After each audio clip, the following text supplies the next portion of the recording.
USF, and Memphis won the game 24-17. Tigers have an open week this week. Their next game will be October 17th against Ole Miss, and Memphis ranked number 25 on the coaches poll this week. Coach, thank you for joining us on the call today. If you take a minute to tie up the win at USF on Friday, and maybe tell us your plans for the open week as you get ready for the game against Ole Miss, please. Sure. Obviously, we were tickled to death to get out of Tampa with a victory. I think Coach Taggart's team is continuing to improve in all phases of the game.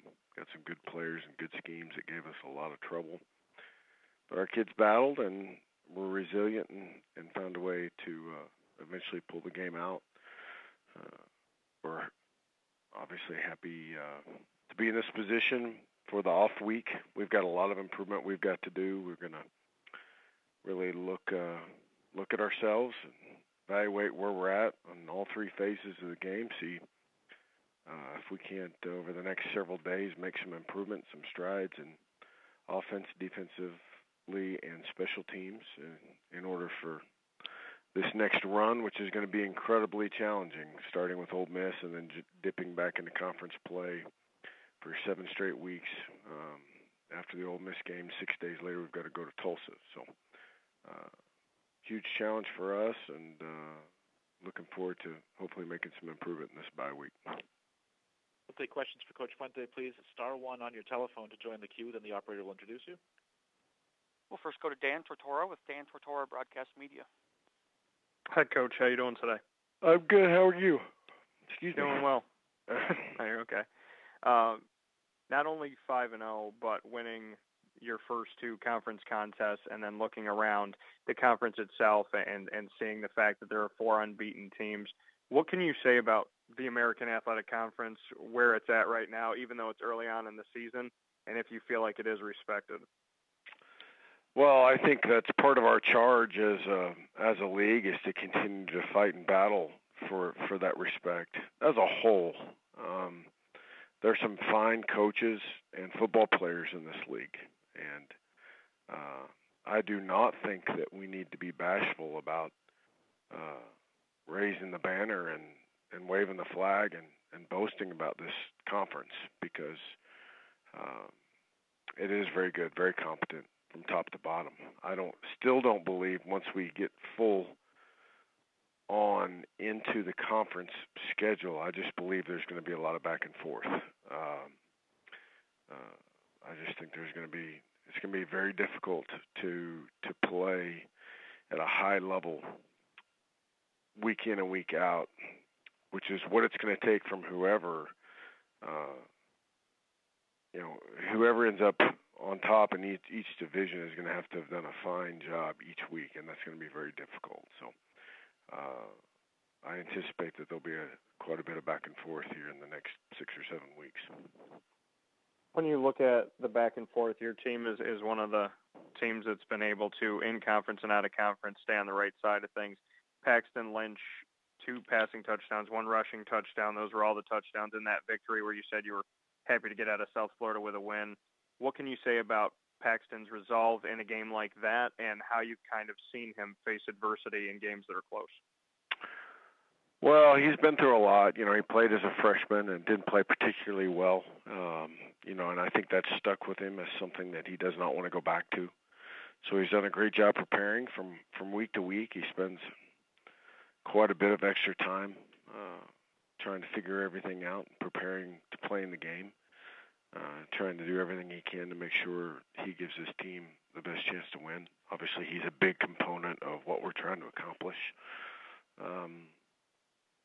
And as far as on the field, he's faced that adversity too. You go back to the bowl game last year when he at times was on fire and at times couldn't do anything right. A couple turnovers and that sort of stuff, but continued to battle through. So he's kind of been down those roads before, and I don't think he gets real flustered. I think he just kind of tries to stay steady and keep plugging away. Thanks, Coach. I appreciate it.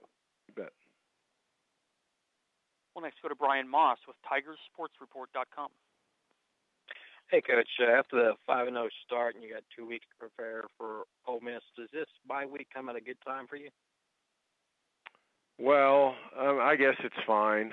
I've kind of always taken that stance, since I've been here at Memphis. That the bye weeks, wherever the bye weeks fall, will make it a good thing. If I were to pick, I'd rather have it before a conference game. To be honest with you, to me, the conference games are the most important ones. So, and from that respect, I wish it was before a conference game, but we'll take it here and kind of regroup ourselves and do a great job of evaluating scheme and personnel and have some practices where we need to make some improvement, then turn our attention to Ole Miss. And your defense is getting a lot of calls as far as targeting. When you take a look at the film, is it something, that the players are maybe a little bit too amped, technique? What do you see when you take a look at those calls? Well, I look at each one of them individually. Dion's was unnecessary. And when I say that, I don't mean the call was unnecessary. I mean Dion's blow that he delivered was unnecessary and unwarranted. And, we've got to play smarter football than that. Mose Frazier's, I'm not sure what else I can tell him. He's tried to lower his line. He's hustling. It's not way away from the ball. I think he tried everything he could to avoid that. So, the way the game's officiated today, it's our job to adjust to that and understand it. I think we've done a great job emphasizing it.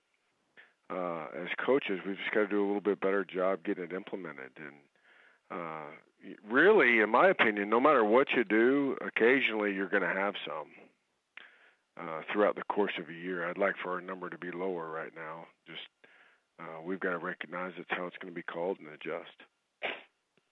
If you could talk about Anthony Miller, it looks like he's coming up big recently. What makes him so special for you? Well, he's a really strong kid. I mean, that's the first thing you notice. He's not particularly tall, but he's got really big hands. He's a really strong person.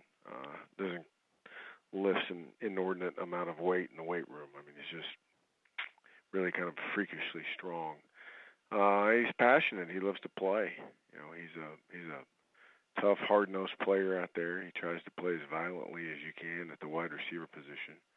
We've just got to get him reined in, get him continuing to do things the right way, continuing to understand the nuances of the position. He's a little bit raw in that aspect, but as he continues to take Coach Wiggins' coaching and continues to implement those things, I'm optimistic that he'll continue to improve. I appreciate your time. You bet. Coach, we thank you for your time this afternoon. Look forward to hearing from you again next Monday. No problem. Thanks. Okay. Again, Coach Justin Fuente from Memphis. The Tigers with an open week this week. Next up will be October 17th against Ole Miss.